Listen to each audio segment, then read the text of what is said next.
Hello student, welcome you all to my channel Knowledge of Accounts. Today we will start with class 12 syllabus, though already I have made the earlier video on class 12th only, in which we discussed the definition of partnership, the features of partnership and the contents of partnership deed, and also the rules which are applicable in the absence of partnership deed.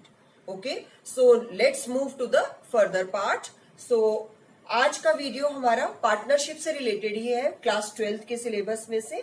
सो उसमें discuss कर लेते हैं आज हमारा profit and loss appropriation account. Okay, this is a new account for you people. जैसा कि आप सब लोग अभी तक अपना 11th क्लास के अंदर सोल प्रोप्राइटरशिप के अंदर profit and loss account, trading account, profit and loss account and balance sheet you have prepared till there. Okay, so यहां पर हम उसके आगे का part, when the business is converted from sole proprietor to partnership, okay, or when the business is partnership. So what happens, previously what you were doing, आप पहले क्या कर रहे थे, प्रॉफिट एंड लॉस अकाउंट का जो नेट प्रॉफिट होता था जो आप उसमें निकालते थे वो आप कहाँ ट्रांसफर कर देते थे, कैपिटल के अंदर, in the balance sheet. Okay, अब यहां पर हमें क्या करना है, उस कैपिटल को हमें पार्टनर्स के अंदर बांटना है. As more than 2 or 3 partners are there, we can say 2, 3 or 4 partners are there, so we have to distribute the profit among them.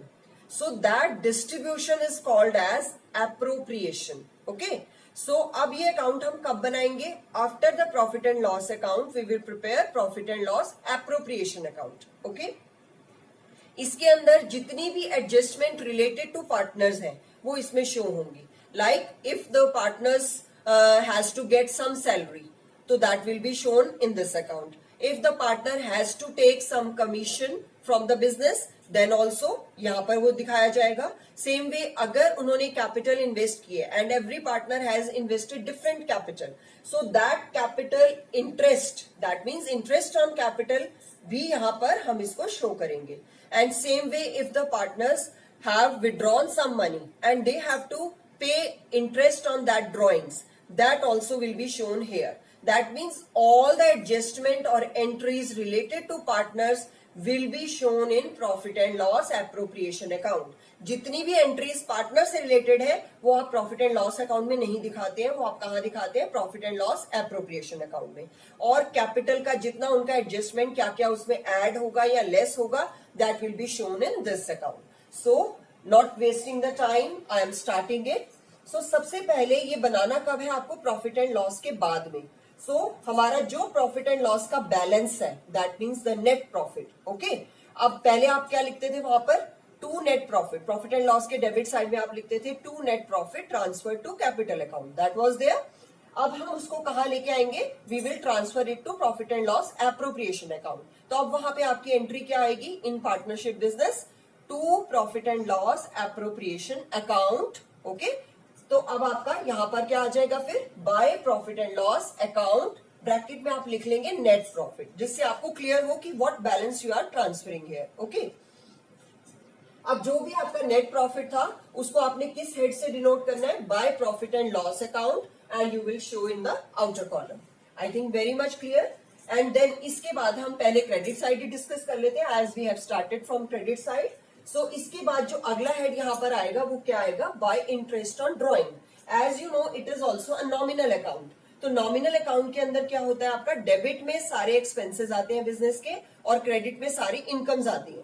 तो net profit is the income, so it will be shown in credit. Okay, after that interest on drawing. अब interest on drawing partners have to pay to the business, so for business it is the income. So it will be shown in the credit side of profit and loss appropriation account. अब by interest on drawings आप यहाँ show करेंगे अलग अलग partners का. Like I have assumed here 3 partners A, B and C. So A, B, C का जो भी इंटरेस्ट आएगा वो आप यहाँ पर शो करेंगे. And then total will be shown outside. Okay, so total will be shown outside. So in the credit side what total will come, the net profit and the interest on drawing total will come here. Okay. इसके बाद हम आ जाते हैं debit side में. अब debit side में क्या आएगा, expenses of business. Okay, so you have to record from the viewpoint of business. आपको बिजनेस के हिसाब से सोचना है, किसी पार्टनर के तरफ से नहीं सोचना. Getting it. सो सबसे पहली एंट्री क्या आएगी यहाँ पर, टू इंटरेस्ट ऑन कैपिटल. अब इंटरेस्ट ऑन कैपिटल किसकी कैपिटल के ऊपर? पार्टनर्स की कैपिटल के ऊपर। अब एक पार्टनर की कैपिटल है 2 लाख, दूसरे की है 3 लाख, तीसरे की है 5 लाख, तो तीनों के ऊपर अलग अलग इंटरेस्ट लगेगा और ये पार्टनर्स के लिए बेनिफिट होगा, बट प्रॉफिट एंड लॉस या बिजनेस के लिए ये क्या होगा? It is an expense. ठीक है, तो ये यहां पर आपका आ जाएगा ए बी सी, तीनों का इंटरेस्ट आप कैलकुलेट करेंगे जो भी परसेंटेज वहां दिया होगा, like 10%, 12%, 13%, that you will calculate. After that to partner salary, अगर किसी पर्टिकुलर पार्टनर को कुछ सैलरी दी जा रही है for doing some extra work, okay, like कुछ पार्टनर्स क्या होते हैं इसमें, एक पार्टनर ने सिर्फ कैपिटल इन्वेस्ट करी और जो दूसरा पार्टनर है वो बिजनेस में पूरी हेल्प कर रहा है या पूरा काम वो कर रहा है, तो उसको एक अलग से सैलरी अमाउंट दिया जाता है for doing extra work, okay, so that partner's name will come, okay, getting it na? Like if A is getting salary, so you will write to A salary account, यानी A की salary तो partner की capital के अंदर ही जाता है ये, तो आप इसको ये भी लिख सकते हैं A's कैपिटल अकाउंट ब्रैकेट में सैलरी, ओके, सो आपका ये कॉलम आ गया। Then you will take another head that is to partners commission, अगर पार्टनर को कोई कमीशन दी जा रही है like for doing extra sale और for doing some extra work if he has to get, और ये सब आपने कब करना है? जब पार्टनरशिप डीड में आपका मेंशन होगा कि this partner will get the salary और this partner will get the commission, then only you will show this, okay. So partner की कमीशन वो भी उसके नाम के साथ आएगी, that means if B is getting commission तो you will write by B's capital account commission, okay, so वो उसकी कमीशन आ जाएगी। अगर बिजनेस ने कुछ रिजर्व क्रिएट करना है, I think everyone is aware what is reserve.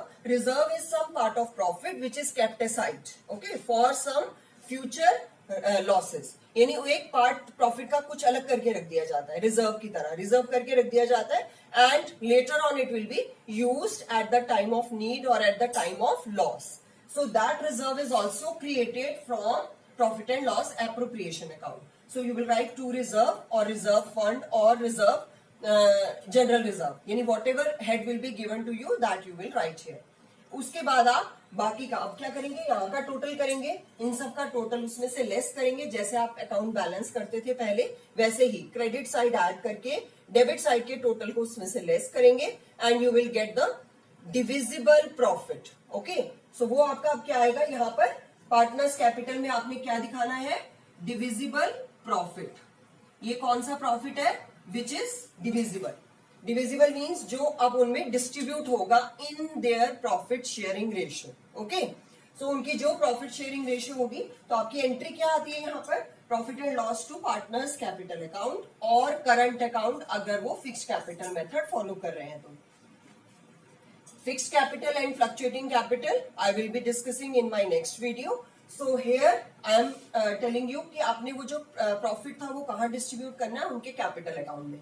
अगर करंट अकाउंट है तो करंट अकाउंट में, अदरवाइज कैपिटल में, इन their profit sharing ratio. So in this manner दोनों साइड का टोटल बराबर आएगा, तो जो भी प्रॉफिट आएगा वो ए बी सी के अंदर डिस्ट्रीब्यूट हो जाएगा, यानी जो भी पार्टनर्स होंगे उनमें डिस्ट्रीब्यूट हो जाएगा in their profit sharing ratio. Hope आपको इससे कुछ ना कुछ हेल्प जरूर मिलेगी and really if it help you तो you can like the video. और अगले वीडियो में जल्दी मिलते हैं by taking the further part of the fundamentals of partnership. Till then, bye bye students.